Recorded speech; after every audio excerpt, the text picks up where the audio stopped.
Hello friends, it is Julie. Welcome back to Pages and Pens. Today I am here with the Annotating Book Tag. Let's jump right into it.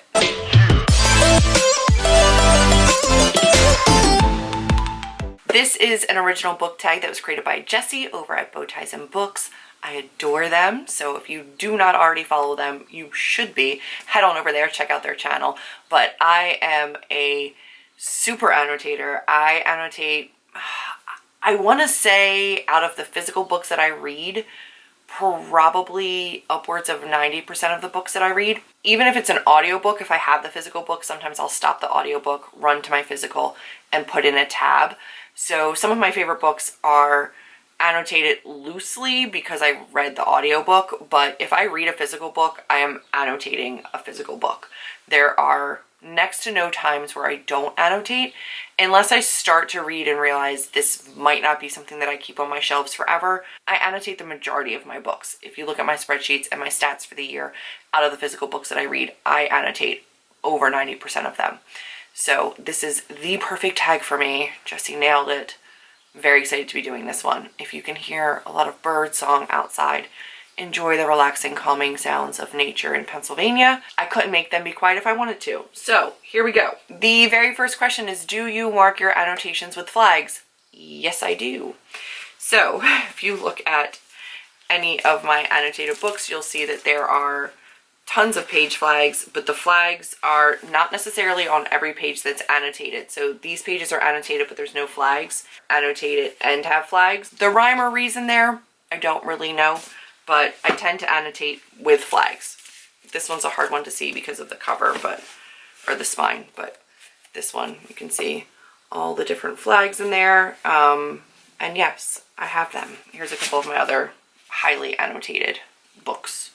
This one probably more than any other, but that's fine. Yes, I definitely use page flags, and my preferred page flags are these. These are from the dollar store. These are $1, and I think there's 100 flags. Every time I go to the dollar store, I just pick up a whole ton of these. I know that they have different versions on Amazon. There's square ones, there's all different kinds, but these are the ones that I prefer. Just the $1, see-through. They stick great. There's a whole bunch of different colors. I prefer these, and they're $1. You really can't go wrong. I also did get on the trend of doing the clear post-it notes for a little while to write in my books so that I could remove them if I wanted to. I got rid of it. Not that I still have them, but I prefer just writing in the book. So anyway, number 2, do you match the flags to the book cover, or do you have a color-coded system? Yes, I suppose. For something like The Strange and Beautiful Stars of Ava Lavender, you can see I have green, blue, and orange in this one. And I do have a sticky note that says orange is plot, green is quotes, blue is magic, yellow is problematic or exclamation point, of which there are a few. So this one, I had specific colors per tab. For A Little Life, I think I must have had a color system, because there's very clearly like orange, pink, and white, or yellow. So this one had a color system. This one did not. This one I matched kind of to the cover, so it's kind of got like greens and yellows and oranges. The first read through that I did was, I think, green. The second read through was orange, or vice versa. And then the same goes with any like annotations that I did in here. I have like green and orange to match the like time that I read it, like which time I read it. Sometimes I just also match. So The Serpent King has all green, yellow, orange tabs, but they all mean something different. And then this one has blue, purple tabs, but they mean something different. Usually match the tabs to the cover so that it looks pretty. Sometimes I'll just do one color, sometimes I'll do multiple colors, but that also match the book. But I don't do like blue is always quotes, purple is always romance, yellow is always plot twists. It's very random. Sometimes it's one color, sometimes it's 2 colors, sometimes it's 3 colors, sometimes there's a rhyme and reason, sometimes there's not. It's whatever works for that book. It's very specific to the book. Question number 3 was the very first book that I ever annotated, which is the only Sarah J. Maas book that I still have, and that is The Assassin's Blade. And this one I did not tab at all, but I did write in it, and that felt like a really big really wild, really bold thing to do. I did not do it easily. You can see I kind of like wrote across up here. I didn't do very much of it. It felt really strange and new and like forbidden and odd, and I'd never thought of it before. But we have some up there.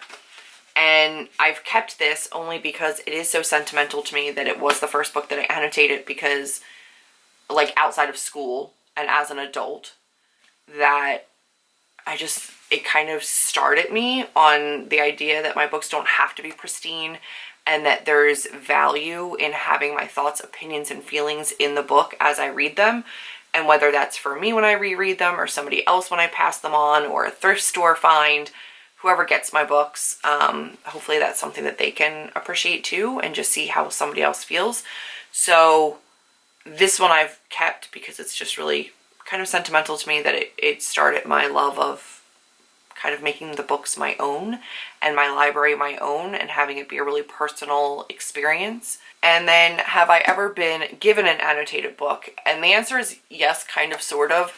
I used to do a traveling book, which was when I sent a book out and then would get a book back with everybody's annotations. So this is I Am the Messenger by Marcus Zuzak. And this one has a whole bunch of annotations in here from 4 different people. Took the time to annotate and write in the book and then send it back to me, so that I had this like really cool annotated book. And then similarly, I've done the same for other people, where I've annotated a favorite book of mine and then sent it off to them. So I do have some of these traveling books that are favorites of mine. I haven't actually read this one yet, but they did, and they annotated it for me. So I do have books with other people's annotations, because I did this traveling book program where they came back to me after they were all like annotated up, which is really cool. And I like that. In terms of like thrift stores finds or secondhand book finds, I haven't really gotten too many annotated books. I did get a beautiful version of Muse of Nightmare and Strange the Dreamer from Laini Taylor from Litjoy, I think. And those are annotated by her, which is really cool. And I do want to reread those and annotate them myself next to her annotations. But yeah, I do have annotated books. Did you ease into annotating your books, or did you jump right in? I eased in. Like I said, I did have just like a comment here or there in this one, and then I went full hog, where I, if you take something like House of Leaves, which is one of my favorite books, I went straight in on, highlighting and tabbing. There's areas in this where I'm like writing all over inside of this. So yeah, I eased in. I started with, just writing, and then I went to highlighting, underlining, tabbing, and just, this book will never not be my book. Even if it goes to somebody else, or somebody else reads it, or it ends up in a thrift shop, this will always be a book that is like, you can see my progression through it. And I also have first reading notes and second reading notes. I put like little slips in the front of my books as I finish them with my star ratings, my thoughts, the things that I liked. So yeah, I've started to make all of these very much my own, but I had to ease into that level of annotating. Question number 6 is whether or not I keep an unannotated copy of these books, or just the annotated ones. And the answer is, for the most part, just the annotated ones. If I got multiple versions of a book and I only read one of the versions, and I'll only have the annotations in one of them. For example, the Caraval series, which I have the special editions up here, I actually read all of those in ARC format, so all of my annotations are in my ARCs, which I also keep on like an ARC shelf over there. Something like The Wicked Deep, which I really loved. I read a copy, but then I got gifted a signed and personalized copy, and then the signed and personalized copy doesn't have annotations, but the one that I read twice does.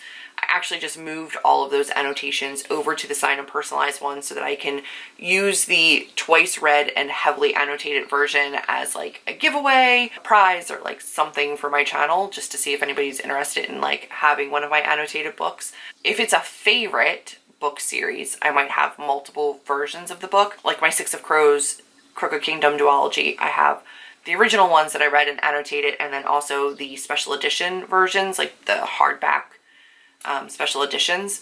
And I moved all of my tabs and annotations into the special editions, and I'm going to get rid of the originals just because I don't have the shelf space or the capacity to have that many books anymore. It's really like freaking me out. So I've started to move my annotations into the version I like the best, and then I'll just have annotated copies of books that I can give away. Have I ever been against annotating? And no. I remember looking at people that did it and being like, oh my gosh, I could never. But I thought it was amazing. I thought it was so cool. So I eventually got there, but I was never like against it. I think it's great to make the book your own. It's your book, right? And they're so deeply personal and so emotional and so like thought-provoking that I think having those feelings in the book to look back at later is like it's a beautiful thing. I absolutely love it. Number 7 is, has anybody ever annotated a book for you? And yes, because I got the numbers wrong. Number 8 is, do you mind used copies of books with annotations in them? Absolutely not. But like I said, I don't think I have any. I would love that. And I hope somebody out there loves when they find mine, because I definitely have donated a lot of annotated books. Number 9 is, have I ever gotten hate or like horrified glares when I'm writing in a book? And no. I mean, there's no way to know if you're reading something for school or not, if you're looking at something from like a literary breakdown, but I've never had anybody kind of be like, what are you doing? I think it's a little bit more commonplace now. A lot of the times when I'm out and about, I'll be reading like from on my e-reader, and I even annotate on there. I'll add notes and I'll highlight, but how would they know, right? When I was like out in public, what I was doing it for. But no, nobody's ever said anything to me about it. What do I annotate my books with? Good question, and I have some of my supplies here. I have already mentioned my dollar store Post-it notes. Honestly, if you're by like a Dollar Tree, these are amazing. They're in the stationery section. I have so many of these, but they really are fantastic. Like I said, I used to use those clear Post-it notes, and then I figured, forget it. I'm not going to do that. I did pick up a pack of these mild liners. They're double-ended. They're from Zebra. So these mild liners from Zebra have a fine tip side, which I love for underlining, and then a thicker nib for highlighting. These are mild liners because the ink in them is not as strong, so it comes in like a whole rainbow of colors, and I can use these on almost any paper without bleeding, which I adore. Sometimes with arcs and like thinner papers, it might show through a little bit, but it's still not that bad. And then I prefer these Papermate Inkjoy gel pens for my annotating when I'm writing in there, or just like regular Sarasa black pens. I have them in all different colors, but those are the 2 pens that I use and the highlighters that I use. So between the tabs, highlighter, pens, and again, when I tell you, like, it's color coded. So this is like, I'm annotating a book right now. I have a green highlighter, the green pen to write, and then I will probably just use the green and yellow tabs for that. It makes me happy. It brings me joy. So that's what I use. Have I ever regretted annotating a book is another question. And no, not regret it. There's been times where I wish I could pass them on to like a used store without my angry curse word annotations. Sure, sometimes. I get bummed out sometimes when I annotate a thriller. I'll do that a lot, especially because I hope to love it. I've been on such a thriller kick lately, but I'll annotate my thrillers and I'll be like, I think this is happening. Or, ooh, I have a theory. I think like XYZ is the killer and this is their motivation, and I'll like make annotations. And then I feel bad if I don't love it and I was right, and then I'm like potentially spoiling somebody when they go to read that again and I donate it. So that sucks. I don't regret it. I've found places that will take my annotated books as donations, so I don't mind, you know, doing that. And I might just start holding on to my annotated books that I want to get rid of and seeing if you guys are interested in getting them or having them or keeping them on your shelves and having like my thoughts, because I think it's really cool. Like, I would love if somebody was like, hey, I read this book, I'm actually unhauling it, but if you loved it and you want to know what I thought about it when I was reading it, like, and you want it on your shelves, I'll send it to you. I just think that's like a really cool thing to do. Number 12 is, why do I annotate? I don't have a great memory in terms of like all the books I read and then also writing my books, but it also helps me really slow down. I can read pretty fast, and annotating for me has really taken me to a place where I can stop and enjoy beautiful writing, or I can stop and enjoy a really pivotal plot point or a really well executed twist, and I can stop and appreciate it and put my notes in there about it. I can also pinpoint plot development, character development. As a writer, for me, breaking down a story and annotating and finding out what makes me feel positively or negatively in a story is a really powerful tool.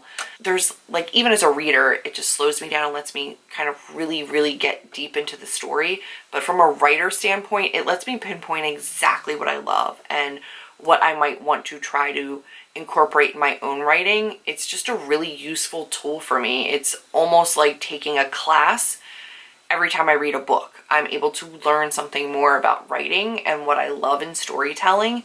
And so it's just a really useful tool for me, but I also just get so much joy out of seeing books that I love on my shelves that look like they've been read and loved. Tear-soaked, stained pages on these. Like, it is aggressive. Well, maybe in A Little Life, I'm not sure. But there's usually some kind of like warping on the pages with tears and thoughts and emotions, and I love having these thoughts in there. Like, I like that that's something that I have forever. I'll know exactly how I felt when I read that. I don't plan on having children, but if my nieces wanted to read this, my nephews wanted to read this, I could pass it on, they could read it, and then give it back to me, or, you know, keep it after I'm gone and have like a little piece of me. And I love that. Number 13 is, when underlining, do you use a ruler? No, I don't. I've embraced the slopping. My handwriting is not neat. I write all different kinds of ways, like sideways, diagonal, like it is very me, which is like kind of chaotic in an organized way. I'm gonna want the colors to match. I'm gonna want the vibe to feel right on the book and the annotations, but like, it will be a hot mess inside. And I will love that, because like, I'm not a straight line kind of a person, so I wouldn't want my annotations to reflect something that wasn't me. And I'm very like controlled chaos, which is strange for a Virgo, but like, no, it's chaotic in there, and that's fine. And then the last question is, do you annotate each book you read? And I covered that a little bit earlier. Pretty much yes. If I have an ebook version or a physical version, 100% it gets annotated. If I have an audiobook version, obviously not. But that's the only situation I don't annotate a book, is an audiobook. Everything has a note, a highlight, an annotation in it, even if it's just one or two.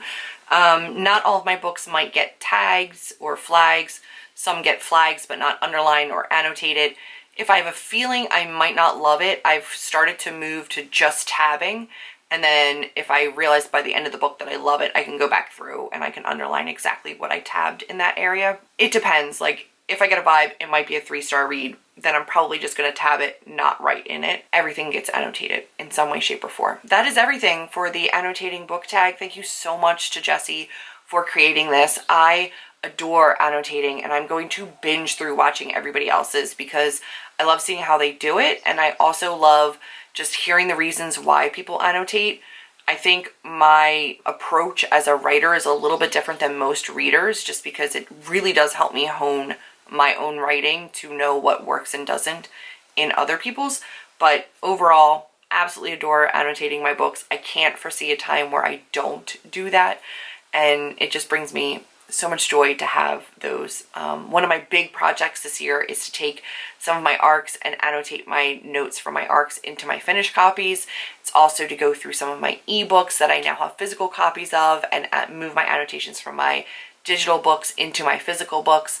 I just want all of my shelves, all of my read books, I want to have annotations in them. And so for like my favorite shelves, I really just want them to look so loved and so special and so individual.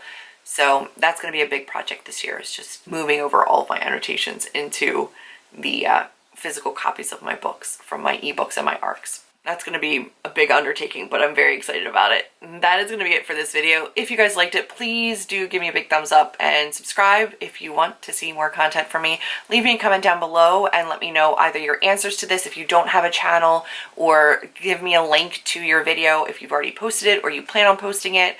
Come back and leave a link so I can come and watch your video. or just let me know down below if you annotate your books, why or why not. I can't wait to have this discussion with you. I will see all of you in my next video. Bye, friends.